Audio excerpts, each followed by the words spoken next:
Racialização, Renata Almeida e História da Música Brasileira. Por que em pleno século XXI pesquisar os vínculos de Renata Almeida com os intelectuais que produziram um discurso racializado da identidade brasileira? Como relacionar essa racialização do discurso à leitura e estudo de uma história da música brasileira, como a do musicólogo e folclorista Renata Almeida? Estas são provavelmente as questões mais relevantes que têm norteado a pesquisa de doutorado que tenho desenvolvido na Escola de Música da UFMG, provisoriamente intitulada Discurso sobre a Mestiçagem na Musicologia Brasileira, Renata Almeida e as Redes de Sociabilidade, sob a orientação da professora doutora Glaura Lucas. Este vídeo apresenta um pequeno recorte da pesquisa em andamento, com ênfase para um artigo publicado por Renata Almeida na Revista do Brasil, no ano de 1921, intitulado Afrânio Peixoto Romancista. Neste artigo, Almeida expõe se não uma das faces mais controversas do funcionamento tanto da teoria do branqueamento quanto da ideologia da mestiçagem. Uma suposta superioridade cultural e moral como solução nacionalista e civilizatória. Portanto, apresenta-se um paralelo entre a definição de Renata Almeida de nossa nacionalidade e civilização, como utilizado no referido artigo, e como isso se traduz obviamente na escrita de sua História da Música Brasileira, quando ele conceitua nosso temperamento ou nossa cultura musical. Ao final, argumenta-se se a literatura que versa a respeito de música e sociedade brasileira ainda utiliza argumentos e justificativas semelhantes. Por que falar de racialização no século XXI? Primeiramente, há de se convir que raça não se trata de algo biologizado, como se existissem realmente seres humanos diferentes habitando o mundo. Deve-se ter em mente que raça, além de tudo, é um conceito que engloba especialmente questões sociais e culturais. A noção de raça como referência e distintas categorias de seres humanos é um fenômeno da modernidade que remonta aos meados do século XVI. Raça não é um termo fixo, estático. Seu sentido está inevitavelmente atrelado às circunstâncias históricas em que é utilizado. Por trás da raça sempre há contingência, conflito, poder e decisão, de tal sorte que se trata de um conceito relacional e histórico. Assim, a história da raça ou das raças é a história da constituição política e econômica das sociedades contemporâneas. Raça, na perspectiva da ideologia da mestiçagem e da teoria do branqueamento, diz respeito principalmente a elementos fenotípicos, ou seja, características físicas daqueles tratados historicamente como não brancos. Assim, raça é um indicador de desigualdade no Brasil e desde fins do século XIX e início do século XX ganhou grande destaque da intelectualidade brasileira a partir das discussões sobre a abolição e, posteriormente, proclamação da República, a busca simbólica da identidade nacional. A musicóloga Maria Alice Volpi argumenta que a teoria da obnubilação brasílica de Araripe Júnior foi influência importante na obra de Renata Almeida, funcionando como aspecto de conformação da cultura, ou seja, determinante para uma interpretação identitária. Tratada como um determinismo geográfico-climático, essa mesologia foi definitiva para a reflexão sobre a psique nacional a partir dos parâmetros raça e meio. Araripe Júnior e Silvio Romero se basearam no mesmo modelo naturalista e evolucionista. Ambos aplicaram à literatura os princípios de Hippolyte Taine e de Herbert Spencer, acrescidos da ideologia nacionalista, em que a nação é concebida como resultado da progressiva transformação das matrizes europeias pela ação do meio ou da mistura das raças. Partindo, portanto, da observação desses aspectos mesológicos, a conclusão de Volpi se torna uma importante diretiva ao argumento que está sendo aqui desenvolvido. Segundo Volpe, Renato Almeida estava sintonizado com as teorias cientificistas da época, o que nos direciona à compreensão do solo epistemológico dos textos fundacionais da historiografia musical brasileira. A Revista do Brasil, provavelmente um dos principais periódicos de circulação nacional a tratar do caráter cultural brasileiro, teve participação de importantes intelectuais. Como aponta a historiadora Tânia De Luca, o importante elemento da Revista do Brasil foi pensar a nação a partir da questão do estatuto étnico dos habitantes, pois essa era uma questão que subordinava, desde o início do século XX, todos os demais aspectos da vida nacional. No volume número 62 da Revista do Brasil, Renato Almeida publica o artigo Afrânio Peixoto Romancista, que trata de comentários sobre o livro A Esfinge, que, como argumenta Thomas Skidmore, aborda a teoria do branqueamento a partir das preocupações raciais da elite do Rio de Janeiro. Assim como Renato Almeida, este que destaca a contribuição tanto dos povos indígenas como de povos negros na construção da nacionalidade musical tripartite, Peixoto acrescentaria a teoria do branqueamento. Essas sub-raças tendem a desaparecer uma vez que a raça branca se reintegre na posse exclusiva da terra.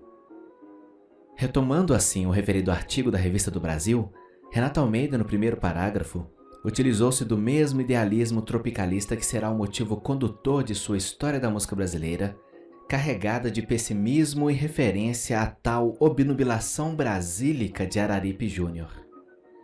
Nós, brasileiros, somos um povo triste. Quando nos divertimos é sempre com seriedade.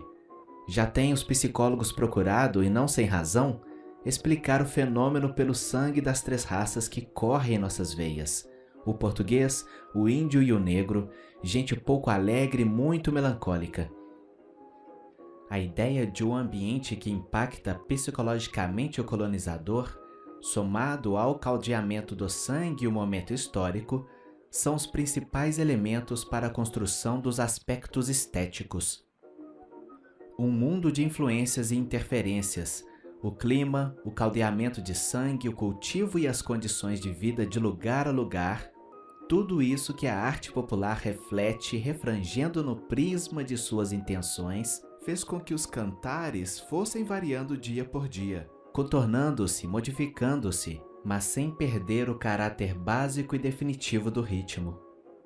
É exatamente nessa perspectiva, do tom melancólico, que é o resíduo da fusão misteriosa das raças de que promana o brasileiro, que Almeida constrói sua narrativa no artigo da Revista do Brasil, onde externalizou os determinismos raciais de solução na mestiçagem e na teoria do branqueamento.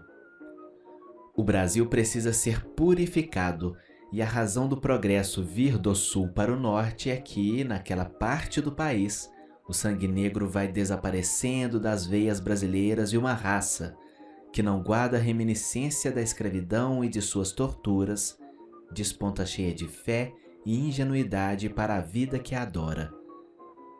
Por enquanto, teremos de sofrer a ação corruptora dos mulatos, na família, na sociedade, nas letras, na política, no trabalho, nas instituições, até que se disfarcem, se depurem ou se misturem na raça branca. Eis o mecanismo pessimista resultante da idealização do sujeito brasileiro, de uma identidade marcada por uma utopia identitária que se soluciona na mestiçagem, uma tábua rasa da identidade, ingênua e jovem. Esse recorte expõe o que Renato Almeida associaria em termos estéticos à construção tripartida da música nacional, como segue. Os ritmos africanos, numerosos e riquíssimos, principalmente os instrumentais, que não poderão deixar de ser um elemento de nossa música, até hoje não influíram em nossa cultura, salvo para inspirar um ou outro artista, como Alexandre Levy e Nepomuceno. Perduram eles em nossa música, nos sambas e cateretês, nas deliciosas cantigas do carnaval e nos batuques, no que nos herdaram os africanos e que os mestiços souberam quebrar um pouco a violência, tornando mais lânguida a melodia, portanto mais acessível ao nosso temperamento, há uma matéria musical prodigiosa, pela riqueza rítmica e pela variedade de timbres. Essa descrição da influência de nossa música ou nossa cultura descreve de forma correlata a linha evolutiva cultural e social brasileira, indo do ritmo afrodescendente ao mestiço, que é o intermediador musical e cultural, até que se atingisse o estágio evoluído da sensibilidade e da percepção harmônica e melódica musical. Desta forma, Almeida narrou o processo de personificação da brasilidade na música popular, na nossa mestiçagem, tendo o branqueamento, a música erudita, como resultante e para a qual os motivos ardentes do canto popular serviriam para a grande construção de nossa arte. O que restou de boa parte dessa interpretação foi uma crença construída e enraizada de que a hierarquia entre o cultural e o social viesse única e exclusivamente da questão racial brasileira, e que isso seria um obstáculo praticamente intransponível para uma universalização artística nacional. Talvez a música vista a partir de uma teorização sistemática e conteudista em muito distanciou o aprofundamento no campo social dessa construção, dos comportamentos humanos construídos fora dos gabinetes desses intelectuais. Mas será que um olhar racializado e tripartido da música, e aqui é possível acrescentar tanto o questionamento sobre música no ou do Brasil, ainda é verificável nos dias atuais? Ou melhor, será que os documentos históricos não teriam muito mais a mostrar em seus vestígios e indícios, proporcionando análises menos óbvias da música e sociedade brasileiras?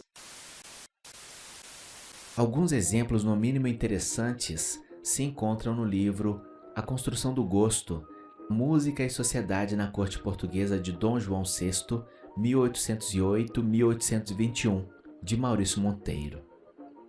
Em sua conclusão, o autor afirma: quando falo de uma construção de um gosto musical, tenho de pensar ainda em melodia, harmonia e ritmo. Penso então no melodismo indígena, predominante pela sua cultura e pelos seus instrumentos. Depois na verticalização musical e na harmonia, uma grande racionalização da música ocidental que se vinha construindo desde o Barroco. Começa então o tal imbróglio que Debré percebeu, mas que ouvimos hoje como uma mestiçagem cultural. Outro elemento imprescindível é o ritmo e seus deslocamentos afro-americanos. Dos vários elementos detectáveis, destaca-se a representação musical brasileira que se entrecruzou, sem conflito e em eterno caldeamento e fusão. Da máxima de que a música brasileira, assim como apontou Almeida, seria o amálgama de ritmo de um lado, afrodescendente, e melodia e harmonia de outro. Estas últimas, obviamente, demarcando esse lugar racionalizado e civilizado da construção musical, que se contrapõe à possível simplicidade rítmica, reforçando uma linha evolutiva da mestiçagem, da mesma forma que fez Renato Almeida. E no mestiço, essas qualidades, as formas puras dos sons dos negros, se aprimoraram, ou antes se adaptaram melhor à alma nacional, perdendo um pouco o batuque para dar lugar à melodia langorosa e sensual.